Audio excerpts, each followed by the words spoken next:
Bueno, pues voy a dar continuidad a lo de las iglesias. Hemos visto, esta es la sexta iglesia, la penúltima. La próxima es la de la Odisea, me parece.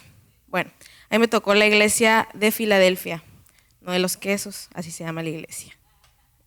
Les voy a dar un breve resumen de dónde se encontraba esta iglesia antes y dónde es su actual pues sede y ruinas, porque todavía quedan un poco de ruinas, son dos columnas, pero pues algo es algo, ¿no?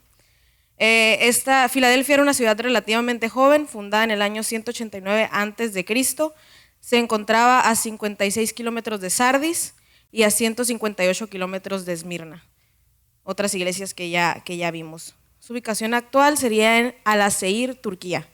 Todas estaban ahí en el mismo, pues cerca relativamente ahora por los carros, pero pues antes sí eran a lo mejor unos varios días en caballo, ¿no? O en burro o en lo que se fueran a ir. ¿Qué significa el nombre? Su nombre significa amor fraterno o el que ama a su hermano. ¿Por qué? Su fundador, que se llama Eumenes II, decidió pues fundarla y luego regalársela a su hermano Átalo II como una muestra de amor, ¿no? Entonces, pues de ahí su nombre que dice amor fraterno. Voy a desglosar versículo por versículo para irnos rápido y pues ser breves. Entonces vamos a empezar en Apocalipsis 3, versículo 7. A la iglesia de Filadelfia, Apocalipsis 3, 7. Escribe el ángel de la iglesia en Filadelfia, esto dice el santo, el verdadero, el que tiene la llave de David, el que abre y ninguno cierra, y cierra y ninguno abre. Aquí el Señor, a diferencia de con las otras iglesias, Él se presenta por lo que es el santo, el verdadero. Y vamos a ver, ¿qué es el santo? Pues el santo en el Antiguo Testamento es uno de los grandes atributos de Dios que solamente Él puede tener. No hay otro que sea santo, que sea perfecto, que sea puro. De ahí viene el verdadero, que también es sinónimo de genuino, de el único. Y con lo que yo batallé un poquito más, que tuve que investigar, fue el que tiene la llave de David, porque es una larga historia para poder llegar a eso, ¿no? El que tiene la llave de David. El Antiguo Testamento nos indica que el Mesías sería descendiente del rey David y heredaría su trono y su autoridad. Esto también, con lo que él tiene la llave de David, se viene a dar cumplimiento a una profecía que Isaías 22 viene diciendo desde hace miles de años atrás, ¿no? Antes de que Jesús llegara. Isaías también fue el primer profeta que predijo la llegada del Mesías, del Salvador. Entonces aquí vemos que el Señor nuevamente, como en muchas partes del Nuevo Testamento, toma algo del Viejo Testamento y lo vuelve a poner para que vea a la gente que Él no miente, que todo lo que Él dice se viene a su cumplimiento. El Señor nos da referencia otra vez de algo dicho en el Antiguo Testamento. Cristo es el único que puede abrir la puerta del reino de Dios, por eso Él tiene la llave, porque nadie viene al Padre si no es por mí, nos dice Jesucristo también. Entonces, Él es el único que puede abrir esa puerta al reino de los cielos, el único que nos puede dar salvación. La otra sería que Cristo efectúa los planes de Dios. ¿Cómo? Dios necesitaba un Salvador y no hubo nadie más, ni en la tierra ni en el cielo, que lo pudiera hacer más que Cristo. Cristo fue el único que pudo efectuar ese plan, así como también Él es el único que puede abrir los sellos. Entonces aquí podemos ver que Cristo es el que hace los planes de Dios cumplirse aquí en la tierra. Nos vamos a ir al versículo 8. Yo conozco tus obras, he aquí he puesto delante de ti una puerta abierta, la cual nadie puede cerrar, porque aunque tienes poca fuerza, has guardado mi palabra y no has negado mi nombre. Y aquí vemos una vez más la referencia del versículo anterior que dice, he puesto delante de ti una puerta abierta, la cual nadie va a poder cerrar. ¿Qué nos dice este versículo? El Señor reconoce las obras de la iglesia. No sabemos exactamente cuáles fueron las obras de la iglesia, pero investigando con otros libros y con otros autores nos dice que en el Nuevo Testamento las puertas significaban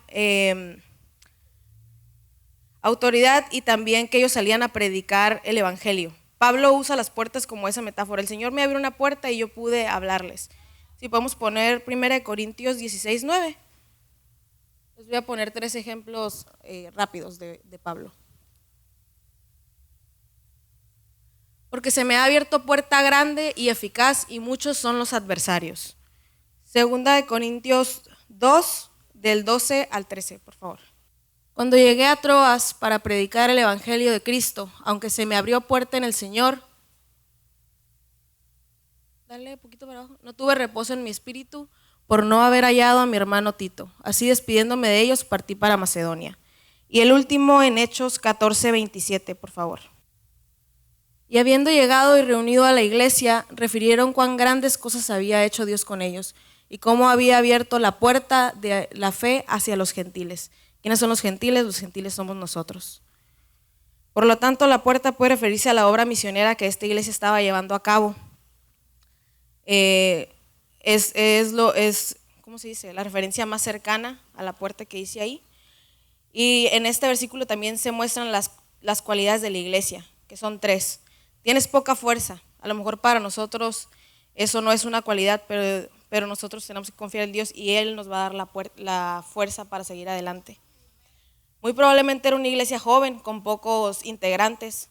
Muy probablemente los integrantes eran de escasos recursos. A lo mejor por eso no tenía mucha fuerza, pero ellos perseveraron.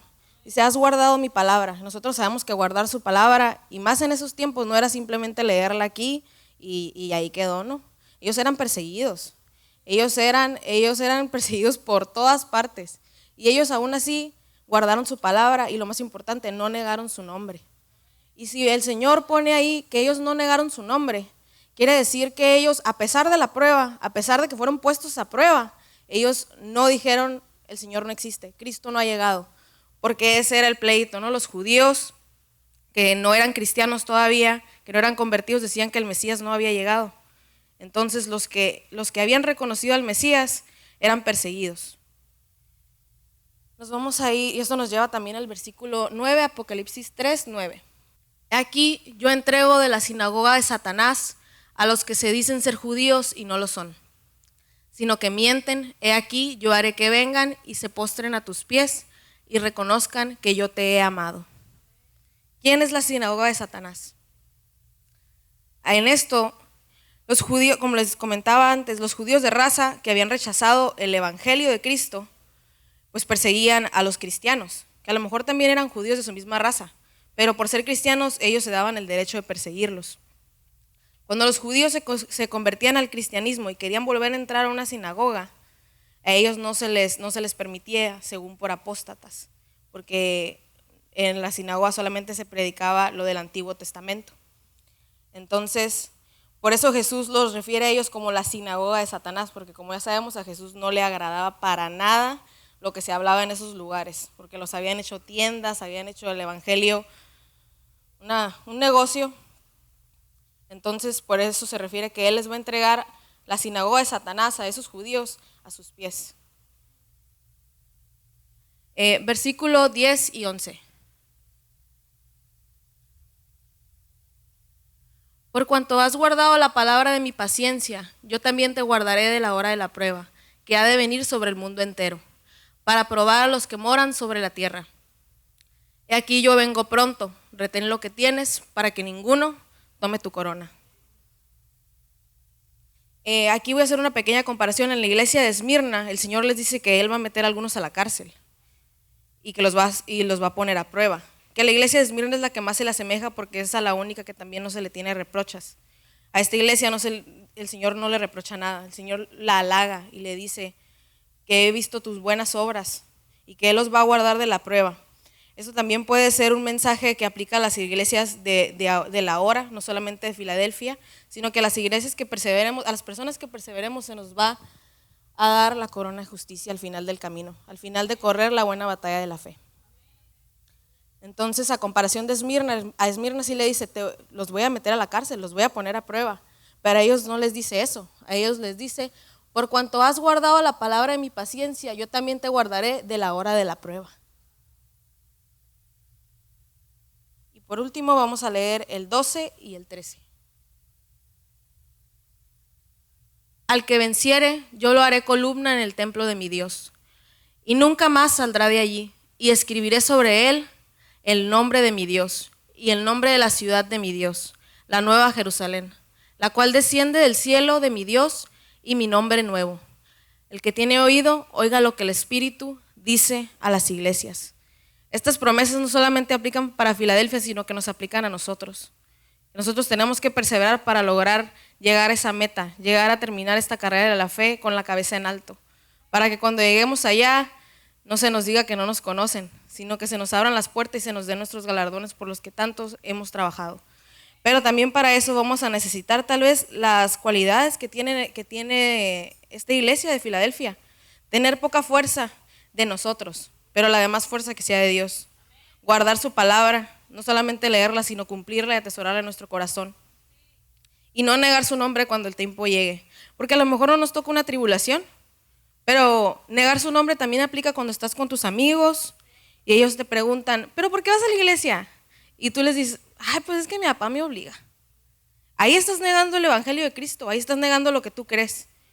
Y si nosotros negamos eso, pues se nos van a mandar con la sinagoga de Satanás, ¿no?